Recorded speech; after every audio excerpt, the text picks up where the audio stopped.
ওং অখণ্ড সংহিতা বা শ্রী শ্রী স্বামী স্বরূপানন্দ পরমহংসদেবের উপদেশ বাণী ২০ খণ্ড। আলিঙ্গন।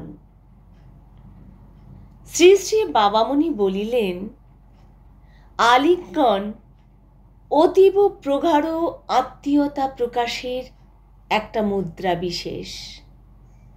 যখন মানুষ দুই থেকে আর সুখ পায় না, এক হতে চায়, তখন আলিঙ্গন মুদ্রাটি আপনা আপনি শরীর থেকে প্রকাশ পায়।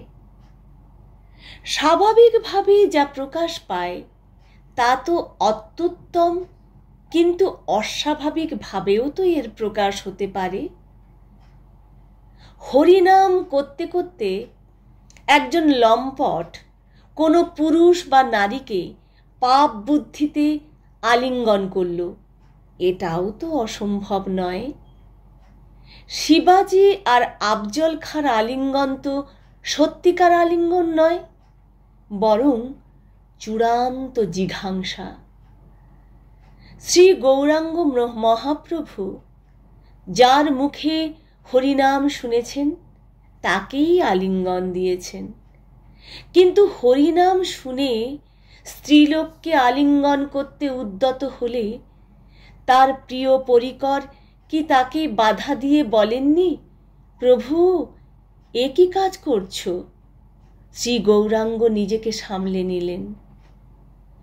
কীর্তন করতে করতে পুরুষের পক্ষে স্ত্রীলোককে বা স্ত্রীলোকের পক্ষে পুরুষকে আলিঙ্গন করা যদি একটি গুরুতর কারণে নিষিদ্ধ হয়ে থাকে, তবে গুরুতর সংক্রামক রোগগ্রস্ত ব্যক্তিকে হরিনাম কীর্তন উপলক্ষে আলিঙ্গন করাতে বাধা দেওয়া দোষের হয় না।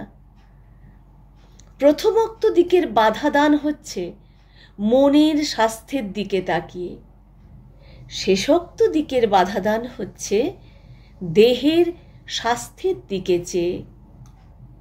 আলিঙ্গন ব্যাপারটা প্রকৃত প্রস্তাবে প্রতীক হচ্ছে সর্বাঙ্গীন মিলনের।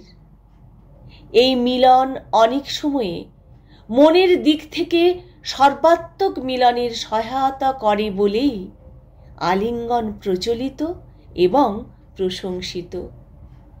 কিন্তু যেখানে তার সম্ভাবনা না ঘটে, অন্যরূপ প্রতিক্রিয়ার অপসম্ভাবনা থাকে, সেখানে আলিঙ্গন নিষিদ্ধ হওয়া উচিত।